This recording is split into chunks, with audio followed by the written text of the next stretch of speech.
নমস্কার। আজকে বৃষ্টির দিনে মনটা খুব মানচান করে উঠছিল, মনে হচ্ছিল কোথায় যাব।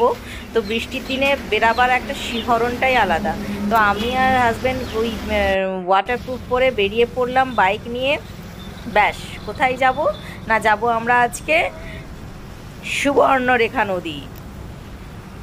এত বৃষ্টি হচ্ছে, তো বৃষ্টির দিনেই আমরা বেরোবো ঠিক করেছি।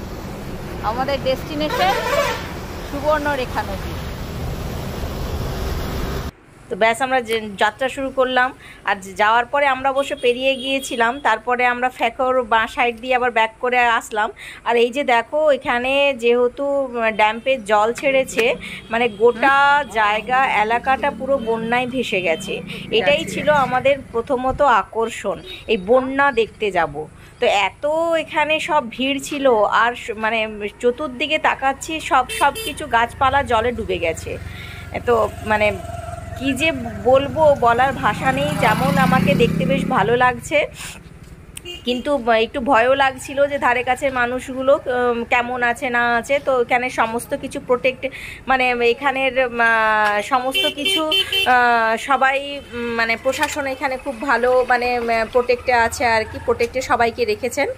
আর কি বলো তো, এখানে এত সুন্দর জায়গাটা দেখে করে আমার তো মানে একদম আমি তো আপ্লুত। এত সুন্দর, আর বন্যা অবশ্য, কিন্তু সেরকম কারোর কিন্তু ক্ষয়ক্ষতি হতে দেয়নি। তো এত ভালো লাগছিল। তার দিকে টুপটুপ করে বৃষ্টিও পড়ছিল। মানে আমি তো একটু বেশ বৃষ্টির মধ্যে বেশ যাব, বৃষ্টি পড়বে, একটু বেশ রোমান্টিক ব্যাপারটা চলে আসবে। তো আমি ওখান থেকে বাইক থেকে নেমে গিয়ে এখানে একটা ক্যালভার্ট ছিল, ক্যালভার্টের চতুর্দিকে, এটা কিন্তু সুবর্ণরেখা নদী নয়, এটা জাস্ট একটা গ্রামের সাইডে ওই ড্যাম্পের জলটা এসে এখানে পৌঁছেছে। এটা একটা ছোট্ট খালের মতন আর কি, ঠিক আছে। কিন্তু এই খালটার নামটা আমি এই মুহূর্তে ঠিক আমার জানা নেই, আমি পরে জেনে বলবো। তো দেখো এখানে জলের ইয়েটা দেখো, মানে মারাত্মক ব্যাপার।